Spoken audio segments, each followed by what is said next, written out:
Hey, Melissa, thanks for joining us.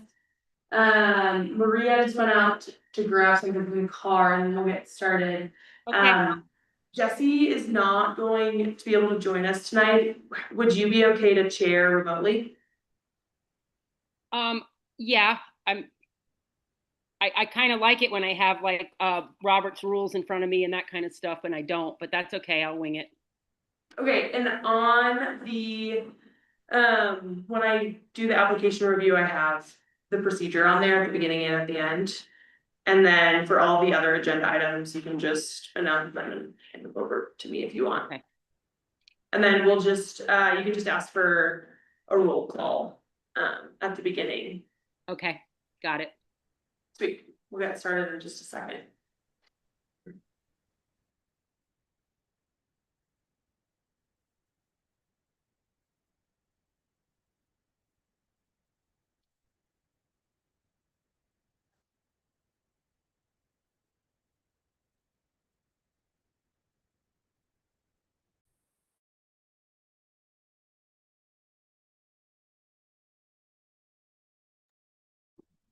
Alrighty. I will hand it over to you, Melissa. Okay, we will call this meeting to order. Historic Preservation Committee is 4:02 on December 15th. And Lucy, can we have a roll call, please? Yes, Jesse Rowe is not present today. Alex Lannis is not present today. Melissa Childs, Here. Carl Schnicker. Here. And Maria Samora. Here. All right, we have a quorum. Okay, so we'll jump right into our first agenda item, which is application review 25-26 HDOM, a request to build an accessory structure within the historic district overlay at 1148 Blair Street. All right, thank you. I am just going to share my screen here. All right, Melissa, can you see that? I can, yes. Okay, perfect. All right, thank you. And then just as a reminder, the procedure is we will do a staff presentation, and then we'll allow the applicant to speak on the application, committee discussion, and committee action. And as a reminder, this review is not technically a public hearing, however, you are all welcome to open it up to public comment if you would like, between committee discussion and the action. Okay, so the project site is 1148 Blair Street within the NU1 downtown mixed-use district and within the historic overlay district. The applicant is Ian Tanner, submitted a complete application on November 18th on behalf of the owners. Here is the project site if you are unfamiliar.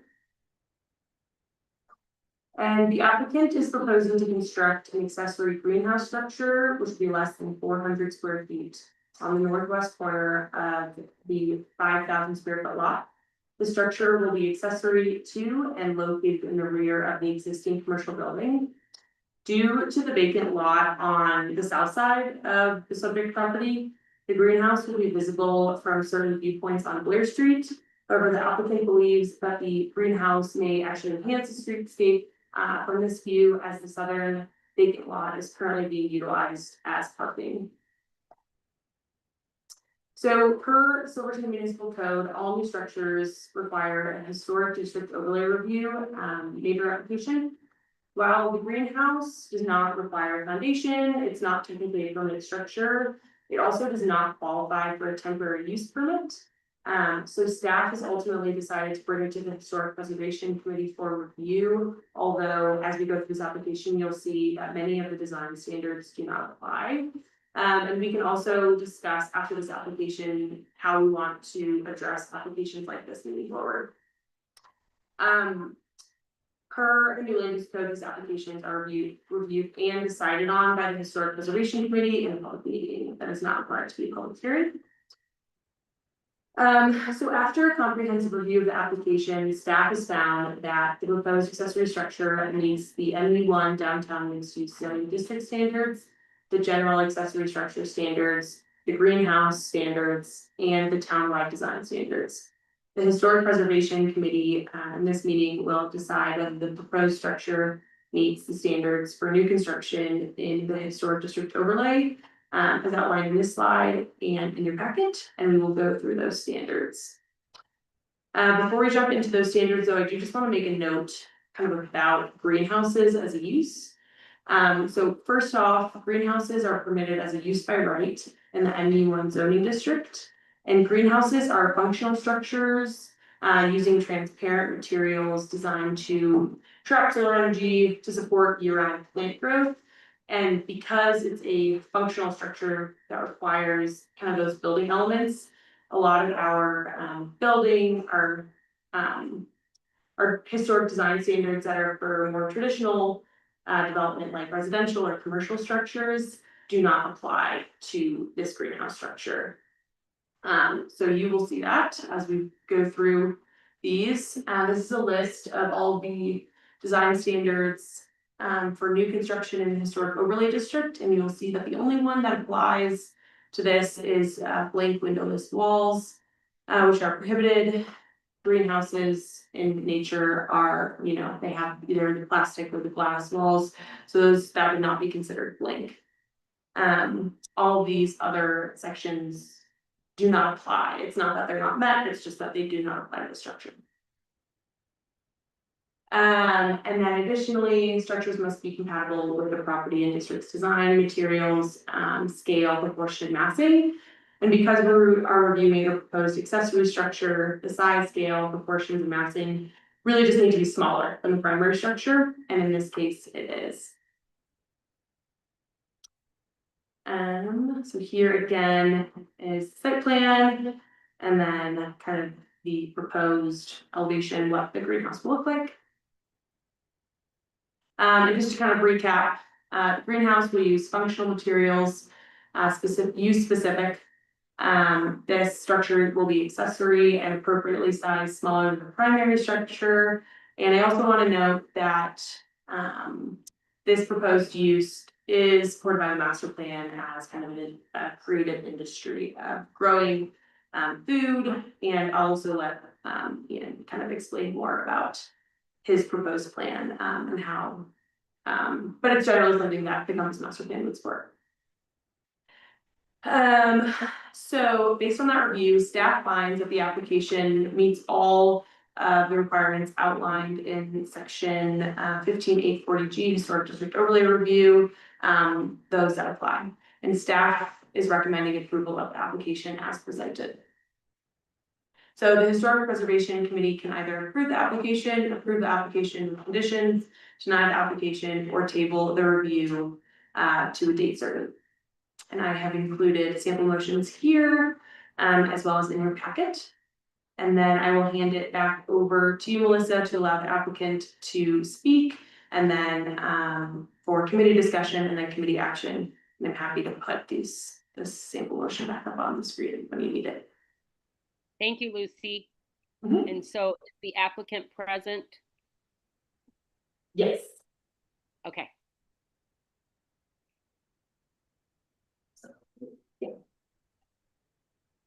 Hello, thank you for taking time out of your days to approve this application. There was a green grant application process that was out of Telluride that Silverton was able to apply for. And I applied for money for raised beds, compost, and this greenhouse. The full application process finished about 45 minutes ago, not application, like their process, and they informed me that I got a partial approval. However, the person in charge of the funding really loved the project for Silverton, and she wants to help me see through to other grants so I can get more funding to make it move further. So I do plan on continuing. I also want to do a crowdfunding possibly from Silverton. There's been people who've been very excited to make this happen. So I might be able to get funding from locals to help do this too. I got partial funding from the grant committee, but just to make the whole process happen, project, will take a little bit more on my part. The goal is, because currently we don't have any production greenhouse entities in Silverton, we have the awesome geodesic dome. That's kind of more of a hobby situation for the seniors, which is phenomenal. And we also have Jordan and the greenhouse and compost over at the school, but that's slightly more of an education thing. What I want to do is show locals that we can produce abundant amounts of food in town. Because ever since I was a kid, we've been kind of like told that we can't grow food up here. And a lot of people do, but I don't think it's as public as it could be. And so I want to grow all sorts of leafy greens. I want to grow all sorts of different types of potatoes, tomatoes, and just show people also how to do it. I feel like one of the things that's lacking is somebody that's doing it, willing to open up education opportunities for people in town to come over. So once or twice a month, I want to open it up to show people how to compost, how to make a raised bed, how to get a greenhouse, how to build it, and then like how to grow food. And I think if we could get more people doing that in town, we're currently a food desert. So we could bring ourselves up and out of that state that's not sustainable or safe. I also want to move into a place of with the education process of showing people how to like process and can and preserve those vegetables if they're preserved. Hopefully we're making too much, and then we'd be able to have food in the winter. Like if supply lines were a problem or something happened with the past and we couldn't get fresh produce or whatever, we'd be able to feed ourselves. So it's not just for Banditos is really excited about a potential salsa garden over there, so they can have fresh salsa. Banditos, Manny is gonna use it at Kendall Mountain. They're both gonna provide scraps for compost for me, so it's this like rejuvenating thing already through the restaurants, but I would also want it to be through individual local stuff. So I just want it to be a hub for agricultural growth for Silver. So if anybody has any questions, we'll be happy to answer them. I have a question. How will this produce be distributed in Silverton to the Silvertonians? I will hopefully be able to just sell it at a lower cost. So anything that I produce, I'll be able to, instead of having to drive to Durango, what I would like to do is make it worth my time, but also make it accessible for everybody. I also would probably work with like the mobile market and maybe help provide some of their produce. But I would try to keep it self-sustainable so that if I did need new polyurethane for the greenhouse or new wood for raised beds, and also like respecting my time, not just like having a net zero or a net loss from it, be in the green consistently from. So fair price, but lower than what they could get even after direct return down. So.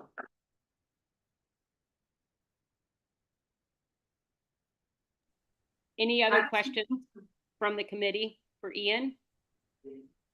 Questions? Yeah. My biggest concern is that in 2 or 3 years' time, you may be over this greenhouse project. Then what happens to the greenhouse? Then it falls down. And then it's an eyesore like the Silverton Square. Yeah, so It's been there for 5 years, burned down, nobody ever did anything about it. yeah, absolutely. So when I moved into the space, which that's now the pottery studio, it was a mess in the back. There was metal, there was trash, there was just all sorts of stuff. Since then, I hired Pete Meidler to level out the ground, have cleaned it up for this use, and have been kind of working on this process. Before I was the deputy, I worked for AmeriCorps here in town. And I had the process moving forward to have a greenhouse where now all the development is in the Amble subdivision. And the county was on board, they allotted me land. And I've wanted this for a long time. Gardening is something that it's like a part of me that I don't get to do because of the season up here. So this is just you taking me at my word, essentially, but I used to work for New Mexico State Organic Farms, up on the Nappy in New Mexico. Ever since I was a child, we've had gardens in my backyard. We always grew, we had peach tree, cherry tree, plum tree, strawberries, raspberries, corn, pepper, squash. We grew so much stuff, and it's a part of me, but I think it's also a part of who we are. And I The only thing I can tell you there is that I don't want that to happen, so I wouldn't do that, is the only thing I can tell you. And let's say I did, if the greenhouse wasn't being used, it would be much more. If that was the case, it would be much more profitable for me to take it down and sell it to somebody else than let it go to seed. Because I could, a $12,000 greenhouse, I could sell for half the price and make like $500,000 of it. So I don't think it would happen. So. Okay. Personally, I have a greenhouse and my mother grew a garden in Silverton every summer. So I know you can grow up there. So I'm all for the greenhouse, and as long as it's equitable for everybody in town, it's not some exclusive salsa garden. Some people get to go to, not everybody else. I mean, I want it open to the entire town, all the population. Yeah, I mean, anybody who wants to buy, so it would be a business. Just like Banditos or Kendall Mountain or the Coffee Bear. It would be like that, it would be under my LLC selling food. Okay, So, and but the education for part of it would be free to the public. I just want people to be able to come and check out the greenhouse. okay, that's important. But yeah. Thank you. Any other questions for Ian? Hearing none. Thank you, Ian, and congratulations on your funding to date. Thank you. Okay, so now we'll move into committee discussion. I'll start by just saying I think this is great. I don't have any problem, and I do think that we need to do anything to help our food desert situation. So I don't see any problem with it. I hear your concern, Maria, about if Ian moves out of the space and what becomes of the building. If Ian vacated the space and the building sat there in disrepair, then, I mean, within our code, Lucy, we could have the building condemned, right? Or how would that work? Yeah, if the building was abandoned, that we could condemn it. Right. Thank you. Nice to meet you. That. Yeah, is it okay if Ian makes a comment, Melissa? I'm sorry? Is it okay if Ian makes a quick comment on that? Oh, yes, question? yes, go ahead, Ian. That would be like leaving behind a bag of money. Yeah. I would take it down and sell it. I wouldn't just leave it there. So that's, yeah. Yeah, I hear you there. Okay, what about any other comments from the committee? What do you guys think? I think this is great. I think the greenhouses and gardens fit right into the historic character of our town, and we're talking about something that's pretty low impact in terms of being in the back of the building, but also could have a positive impact. I think this is a wonderful type of thing to have in a historic district, in a place like a disused back lot. And kudos to you for persevering on this project. Thanks. Well, I'll reiterate what I already said, and that is that I'm for the greenhouse. I think it's a good idea. And the fact that Ian wants to do educational free programs for citizens in Silverton is a bonus. The only concern I have, as I said before, is that if it does go into disrepair, like so many other buildings on Blair Street are, and whether we have codes or not, they're not followed. We have laws in this town, they're not followed. So if the building was to become in disrepair, who's to say if anybody's gonna follow the rules? But I am for the greenhouse.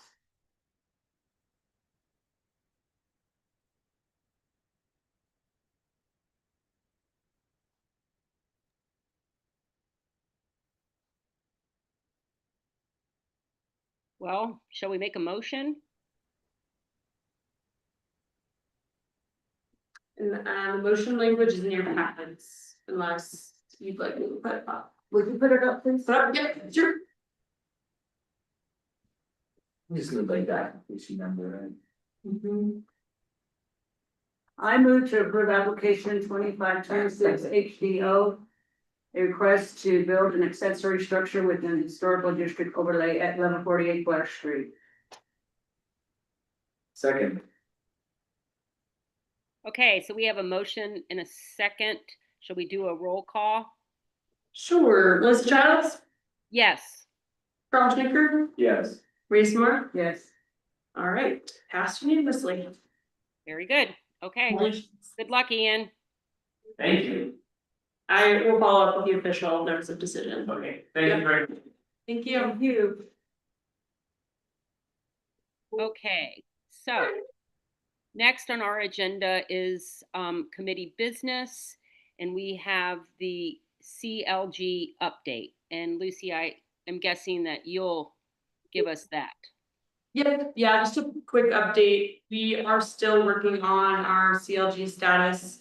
It's been reviewed and kind of given the thumbs up by History Colorado, and now we're just working with the National Park Service to clarify a few questions that they have.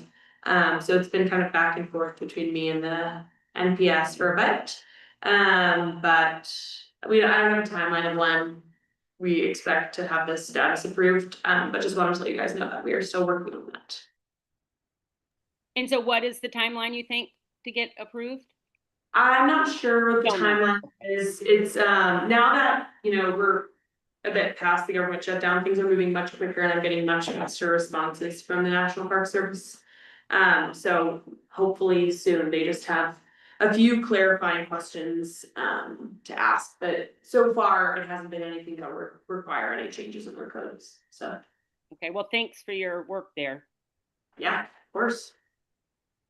Okay, and then Lucy, for our next agenda item, notice of decision, I guess you'll let us know here on A is 1151 Green Street. What is that? Yeah, so I'll just explain this a little bit. This is the first time we've put notice of decisions in the Historic Preservation Committee packets. But if you remember, when we made some of the historic preservation or some of the historic district overlay reviews administratively approved, then what we decided to do was staff would issue those approvals and then we would let you all know via the notice of decision in your packets. So we do the same thing with the Board of Trustees. So Carl has seen these before, but it's essentially just what I did is I put the notice of decision, which is the letters notifying someone of the town's decision on their land use application in your packet. And those notices are all include a link to the application. So you can, go and review. You don't need to take any action here. This is just a time to bring up any questions you might have about any previous decisions. Or, the board really never has many comments. We just kind of include them in your packet so you have them. But if anyone has any comments or questions, this would be the time.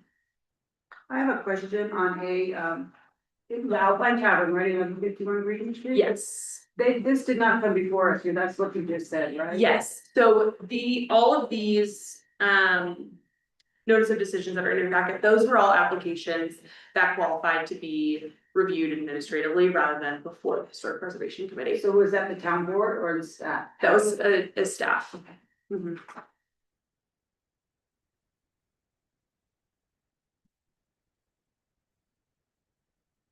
Any other questions or comments on these ones?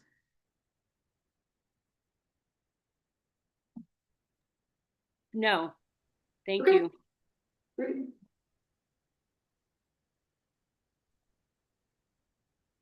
Anybody else? We're good on these notice of decisions? Okay. So next on our agenda is public comment. Is there anybody in the room that would like to make public comment? I will note there is no one in the room and we do not have any attendees online. Well, there you go then. So I think we are ready to adjourn the meeting. All right, that sounds great. Okay, the meeting is hereby adjourned. All right, thank you, everybody.